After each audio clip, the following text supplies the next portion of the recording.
Sa tindi raw ng kompetisyong haharapin ng Gilas Pilipinas sa FIBA Olympic Qualifiers sa July, pagtutuunan daw ng husto ni Gilas head coach Tab Baldwin ang pagpili ng mga players sa final lineup ng ating national team.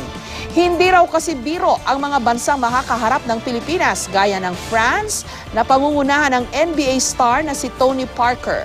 Live mula sa Quezon City, may report si Mark Zambrano. Mark? Jessica, July 4 pa magsisimula itong Olympic Qualifiers dito sa Manila, no? Pero ngayon pa lang ay abala na nga itong coaching staff ng Gilas Pilipinas National Team para buuin yung pinakamalakas sa posibleng lineup ng ating national team. At kung pagpapalain nga, Jessica, ay aabot tayo sa Rio de Janeiro Olympics. Unang makakatapat ng Gilas Pilipinas National Team sa FIBA Olympic Qualifiers sa July ang koponan ng France na pinangungunahan ng NBA stars na sina Tony Parker at Nicolas Batum. Kaya naman ayon kay Gilas head coach Tab Baldwin, komplikado ang selection process sa pagdadaanan ng players na maaaring masama sa final lineup ng national team. Nakadepende daw ito sa hirap ng mga kalaban sa bracket, na kasama rin ang matatangkad ng New Zealand. Pagbabasihan ng adjustments ang posibleng team lineup ng France at New Zealand. Critical daw sa selection process ang point guards. It's something that we coaches think about when we select the team. Where are we going to be attacking and where are we going to be defending? And where do we need depth in those points of emphasis? We know that our guards can score. We know that when you look at the choice of selecting L.A. Tenorio, Jason Castro, Terrence Romeo, and Paul Lee to cover the point position where we don't need 4 points. Una nang nagsabi ang Los Angeles Lakers starter na si Jordan Clarkson na nais niyang maglaro para sa national team. Hanggang sa ngayon, wala pang linaw kung maisasali nga siya sa team, lalo pat expiring contract siya sa Lakers. Pero muling maglalaro ang naturalized center na si Andre Blatch. In all likelihood, as the reports were in the media yesterday, we should be signing Andre pretty soon. And so we know that that size quotient that he brings to the team will give us some depth there because Andre will play a lot of minutes. You know, whoever we had in that slot is going to be a high minutes player. Aminado si Baldwin na bagamat hindi magiging madali ang kampanya ng Pilipinas na makuha ang Olympic slot, alam nila na dapat nilang ilagay sa sarili nilang kamay ang pag-asa ng team. We need to beat France.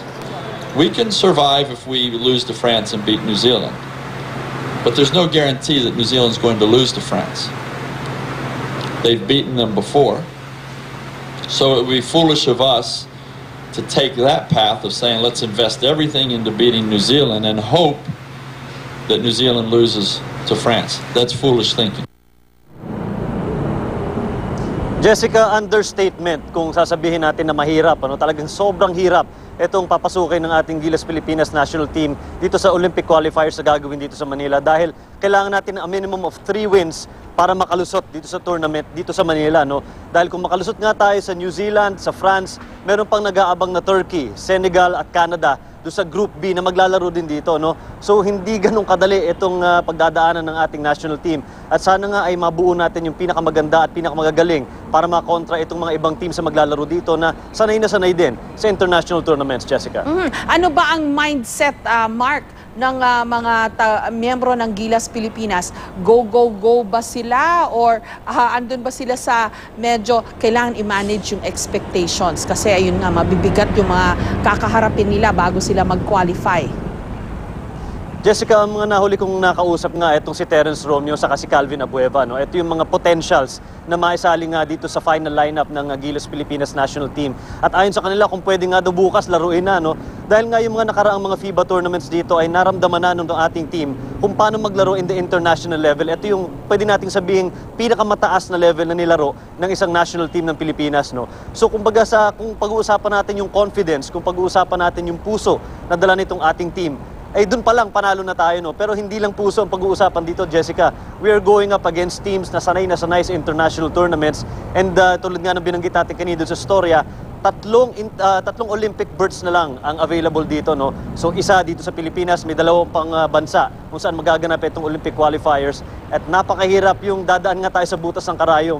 Pero siguro naman sa suporta ng ating mga kababayan dito, alam natin itong Pilipinas, we are a basketball-loving country. Siguro yung matatawag nating sixth man dito, yung suporta na rin ng mga Pilipino sa ating national team, Jessica. Saan ba gagawin yung unang qualifying game, Mark?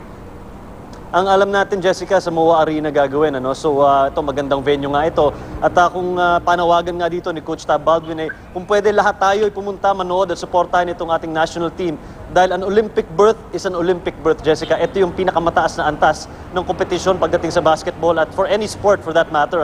So kung makakaabot itong ating national team sa Rio de Janeiro for the Olympics, napakalaking accomplishment na yan for a country na hindi natin pwedeng sabihin nagkukulang sa talent, pero nandyan yung puso, Jessica. So ang dadating ay yung team ng France, no? Kasama si Tony Parker. Tama?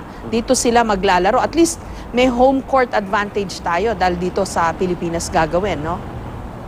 Yun ang isang pwede nating sabihing armas kontra dito sa France team, yung una nga nating mga kalaban. Pero we have to keep in mind, Jessica, Tony Parker, Spurs player yan, alam natin, decorated player, multi-titled in the NBA. Si Nicolas Batum also is an all-star sa NBA. Nandiyan pa yung Boris Diaw na magdadala ng veteran power para sa kanila. Meron pang 2 NBA players sa lineup ng France. So yung 5 pa lang na yun, Jessica, makakatapat with the likes of Jason Castro kung makakuha. Itong sila Gabe Norwood, sila Terence Romeo. Hindi ganun kadali kung pag-uusapan natin dahil, of course, ang training nito mga to NBA level. And talagang kailangan ilabas ng ating national team the best of the best that they can show para nga makuha yung mailap nga na Olympic berth na pinag-uusapan natin, Jessica. The best of luck to all of us, lalo na sa ating national team. Maraming salamat sa iyo, Mark Zambrano.